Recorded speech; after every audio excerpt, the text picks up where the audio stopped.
Hey YouTube, it's Zach here, and yesterday I saw a headline on CBC that said, real estate agents caught on hidden camera facilitating mortgage fraud for a fee. So when I saw this, I said, wait, so they're getting paid to do the fraud too? It's amazing. So as I was reading the article, I realized it's a marketplace episode, so I wanted to watch it together with you guys, do some commentary on it, and share some of my stories as well. But before we do, let's go make a cup of coffee.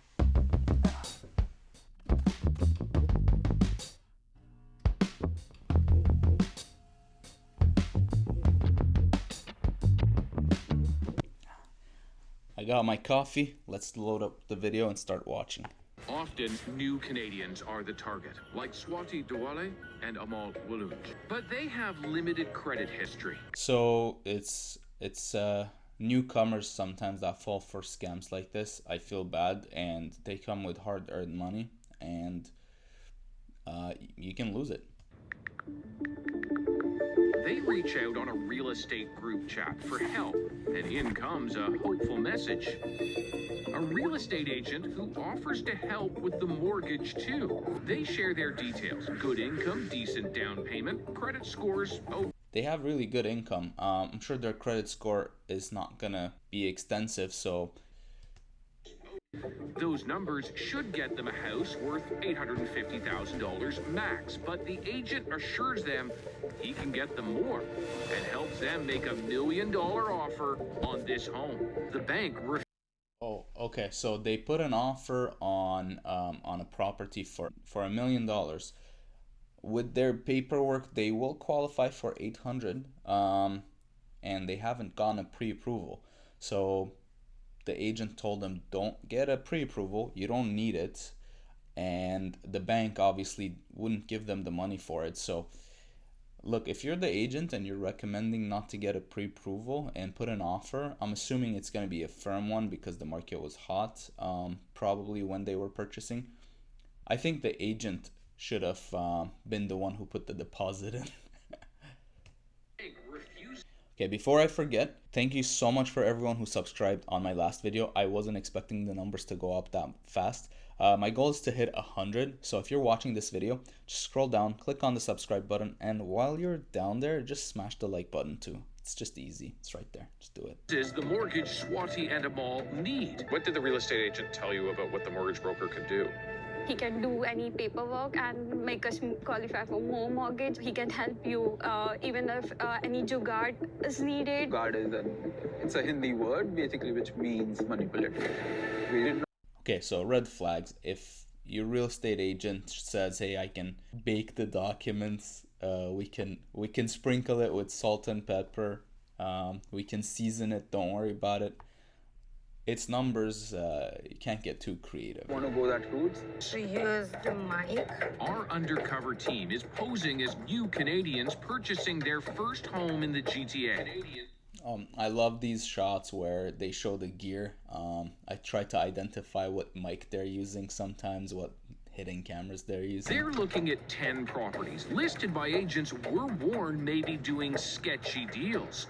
And a company we keep hearing about, Home Life. Oh, I didn't think they're gonna show an actual brokerage here, but yeah, marketplace, they're fun. I like the stuff they do. Our team tells agents they have the down payment, but My income is cash, right? So cash. Okay, so cash income, if you do not declare it, it doesn't exist. I'm not gonna tell you how to deal with your money, but if you get, say, tips, or you operate a business, or your employer says, oh, you're freelance, I'll give you some cash on the side. Any income that is not declared does not exist for lenders, so that's already a disadvantage for them. cash means our tester can't prove her income.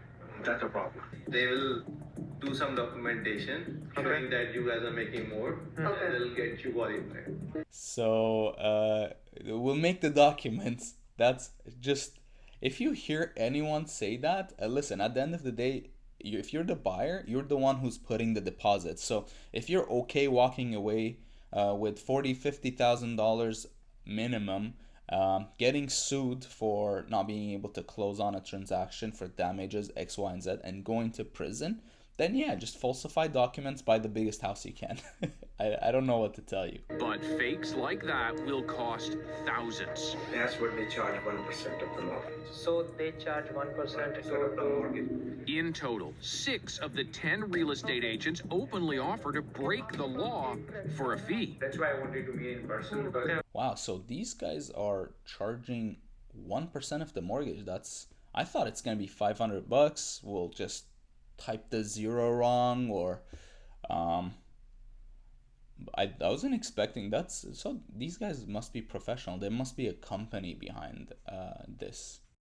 And those fake documents, a bonus $10,000. $10,000. It is also a criminal offense. Banned under real estate and mortgage laws, the agent could be jailed or fined for pushing it.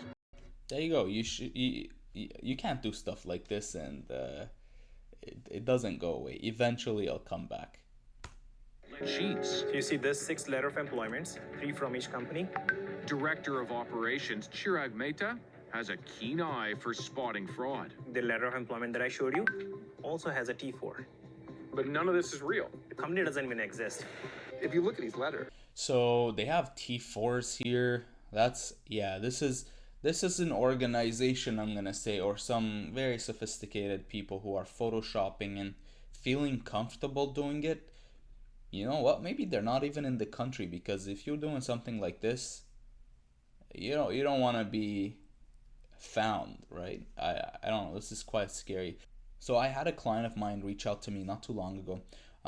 We were looking to buy something for them within their budget, and they weren't seeing something that exciting. So what happened is they reached out to me and they said, "Hey, Zach, there's this couple we know that they make less money than we do, and their mortgage broker helped them qualify for a larger mortgage. Do you think we should reach out to that individual and get more money?" So I don't do anything like that. So I told them if they want to go with said mortgage broker and they want to do paperwork like that, they should find out which real estate agent helped their friend get a place and deal with that agent, and I'll be very happy to sign papers to release them from the contract. If you look at these letters, clearly they're all made by the same person, okay? And these T4s are kind of made by the same person. So there's probably an entity, an organization that's doing this for clients. This fraud affects us all, creating a potentially unfair market by increasing the number of buyers, but also risking more defaults and panic sales. Honestly, that's the sad part. So you're a buyer, you go out and see a house that you like, you qualified for it, and somehow there's 8 other offers. Maybe half of those are not qualified. The other 2 are getting fraudulent mortgages and get pre-approvals. It's not fair for you as a buyer, because it just keeps inflating the market. Hi, I saw your ad. Do you have some time to talk? We cold call 25 mortgage agents in 5 hot markets across Canada and ask for counterfeit documents. let's take a listen. You wanna go to jail for me? Yeah, no. So why would I do it for you? Wow. Okay, so I'm gonna assume most mortgage brokers, most real estate agents would not entertain that. You'd have people hanging up on you. Right after. This is a guy who's not going to be making fake documents for you. What happens if it doesn't go through? We will lose our deposit. And on top of that, given the current market, we might have to pay even more than that. So what they're saying here is, if you put an offer on a property, so let's say we go out, we see something you like, you don't have your pre-approvals, your offer is accepted and it's firm and it's good to go, you give a deposit, say $40,000 in this case. However, last minute, bank won't give them the money, and they're not interested in falsifying documents. I command them.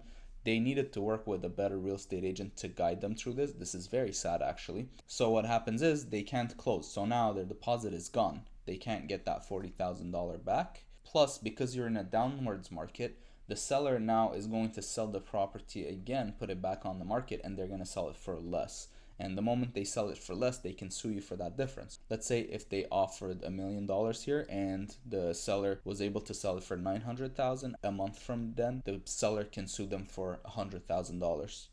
You mean you would have to make up the difference if the house has gone down Yeah. in value. Yeah. What do you think about when you tell family about what's happening here?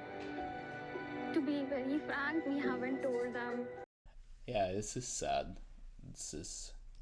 Another newcomer couple is facing off against fraud. Yes, this is it.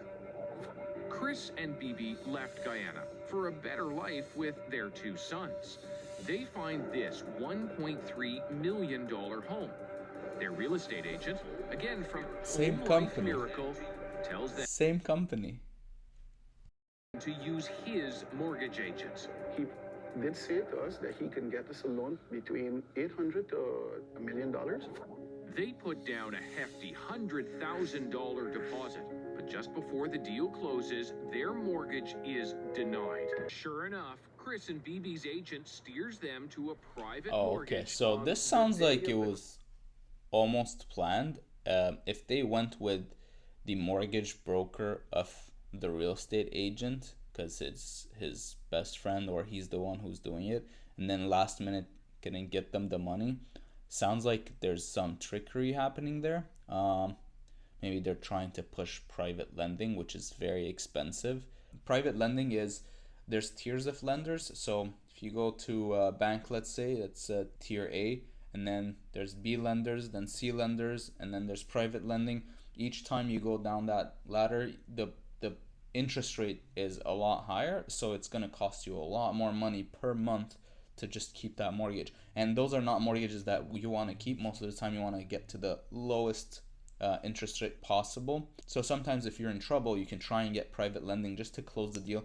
And if you can't qualify for a mortgage, you got to put that house back on the market and sell it even if you lose money. It's huge. In the mortgage industry, 67% of the applications that we find or are tagged by our members as fraudulent are actually related to that kind of misrepresentation.